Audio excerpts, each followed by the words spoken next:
Good morning, friends. Happy Thursday. I got a significant amount of sleep last night, and I think I'm feeling a little bit better, which is good because I was a hot mess yesterday. Took a full 2.5 hour nap, plus went to bed at 9-ish, maybe 9:30.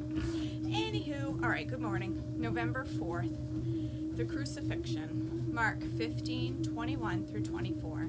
Which is 80, 30, or 33. So Christ was around 30 or 33 years old. Jesus' crucifixion and death took place either on Friday, April 7th AD, or on Friday, April 3rd AD 33.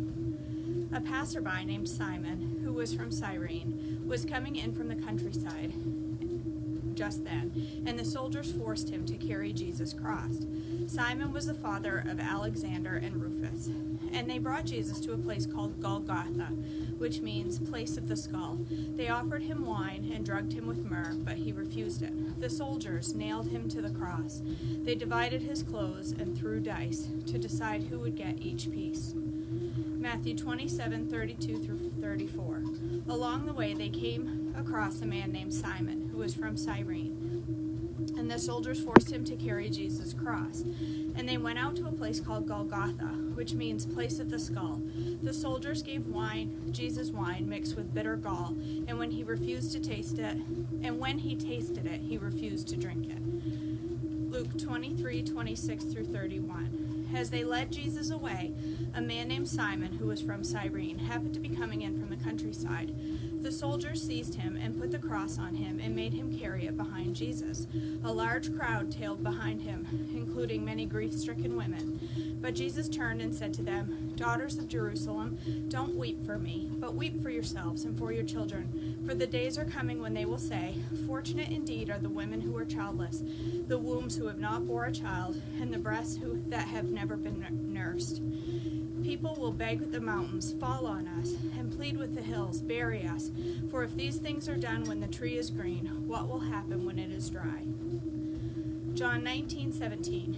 Carrying the cross by himself, he went to the place of the skull, in Hebrew, Golgotha. Mark 15:25 through 32. It was 9 o'clock in the morning when they crucified him. A sign announced the charges against him. It read, "The King of the Jews." 2 revolutionaries were crucified with him, one on his right and one on his left. The people passing by shouted abuse, shaking their heads in mockery. "Ha! Look at you now," they yelled at him. "You said you were going to destroy the temple and rebuild it in 3 days. Well then, save yourself and come down from the cross." The leading priests and teachers of religious law also mocked Jesus. "He saved others," they scoffed, "but he can't save himself.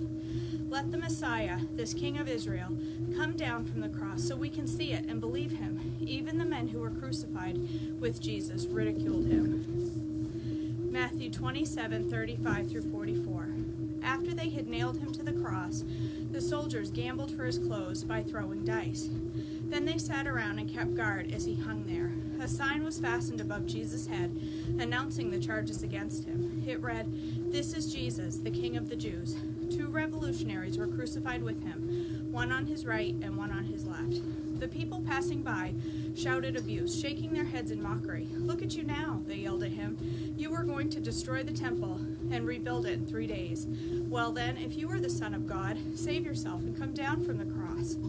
The leading priests, the teachers of religious law, and the elders also mocked Jesus. "He saved others," they scoffed, "but he can't save himself. So he's the King of Israel, is he? Let him come down from the cross right now, and we will believe in him. He trusted God, so let God rescue him now. Let God rescue him now if he wants him. For he said, 'I am the Son of God.'" Even the revolutionaries who were crucified with him ridiculed him in the same way.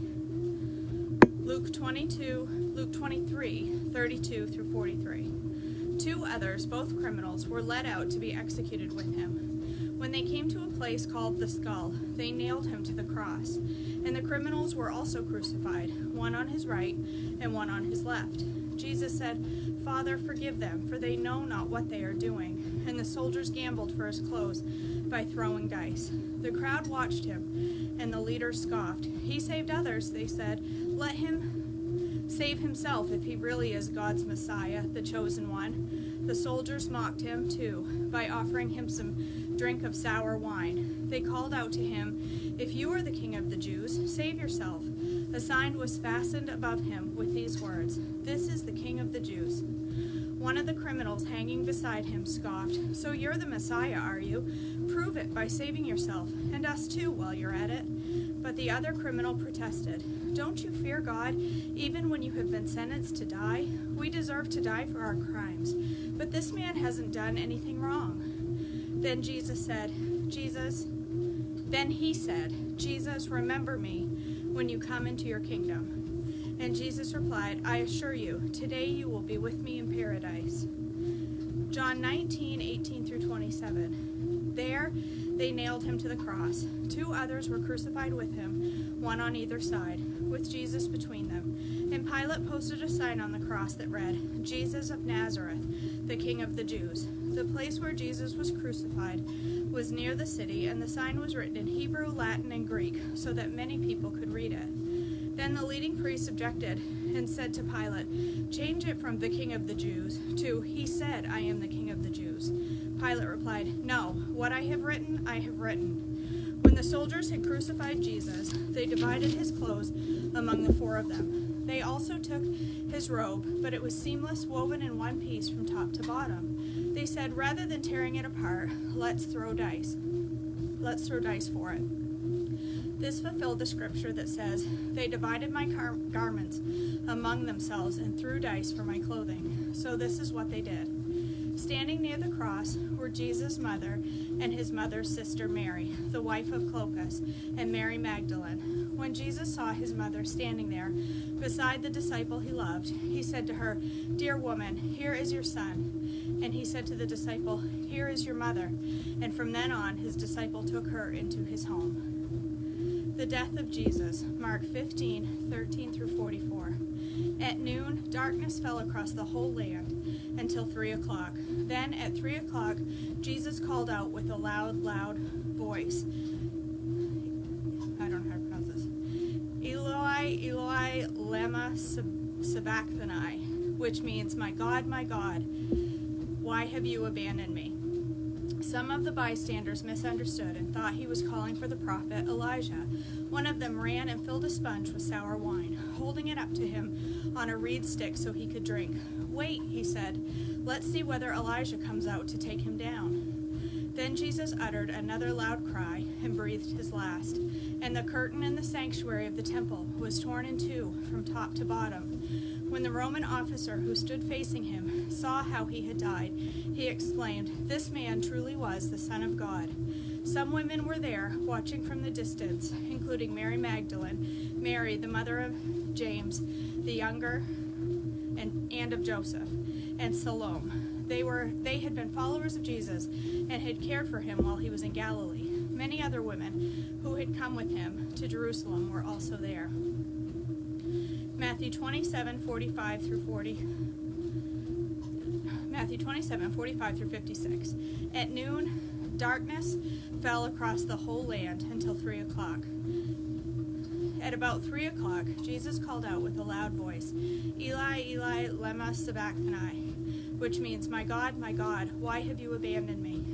Some of the bystanders misunderstood and thought he was calling for the prophet Elijah. One of them ran and filled a sponge with sour wine, holding it up to him on a reed stick so he could drink it. But the rest said, "Wait, let's see whether Elijah comes to save him."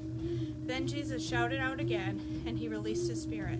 At that moment, the curtain in the sanctuary of the temple was torn in 2 from top to bottom. The earth shook, rocks split apart, and tombs opened. The bodies of many godly men and women who had died were raised from the dead. They left the cemetery after Jesus' resurrection and went into the holy city of Jerusalem and appeared to many people. The Roman officer and the other soldiers at the crucifixion were terrified by the earthquake and all that had happened. They said, "This man truly was the Son of God." And many women who had come from Galilee with Jesus to care for him were watching from a distance. Among them were Mary Magdalene, Mary, the mother of James and Joseph, and the mother of James and John, the sons of Zebedee. Luke 23:44 through 49. By this time it was about noon, and darkness fell across the whole land until 3 o'clock. The light from the sun was gone, and suddenly the curtain in the sanctuary of the temple was torn down the middle. Then Jesus shouted, "Father, I entrust my spirit into your hands." And with those words he breathed his last. When the Roman officer, overseeing his execution, saw what had happened, he worshipped God and said, "Surely this man was innocent." And when all the crowd that came to see the crucifixion saw what had happened, they went home in deep sorrow. But Jesus' friends, including the women who had followed him from Galilee, stood at a distance watching. John 19:28 through 37. Jesus knew that his mission was now finished, and to fulfill the scripture, he said, "I am thirsty." A jar of sour wine was sitting there, so they soaked a sponge in it and put it on a hyssop branch and held it up to his lips. When Jesus tasted it, he said, "It is finished." Then he bowed his head and gave up his spirit. It was the day of preparation, and the Jewish leaders didn't want the bodies hanging there the next day, which was the Sabbath, and a very special Sabbath because it was Passover week. So they asked Pilate to hasten their deaths by ordering that their legs be broken. Then their bodies could be taken down. So the soldiers came and broke the legs of the two men crucified with Jesus. But when they came to Jesus, they saw that he was already dead, so they didn't break his legs. One of the soldiers, however, pierced his side with a spear, and immediately blood and water flowed out. This report is from an eyewitness giving an accurate account. He speaks truth so that you also may continue to believe. These things happen in fulfillment of the scriptures that say not one of his bones will be broken, and they will look on the one they pierced. All right, that's it. So a few things. I think that if you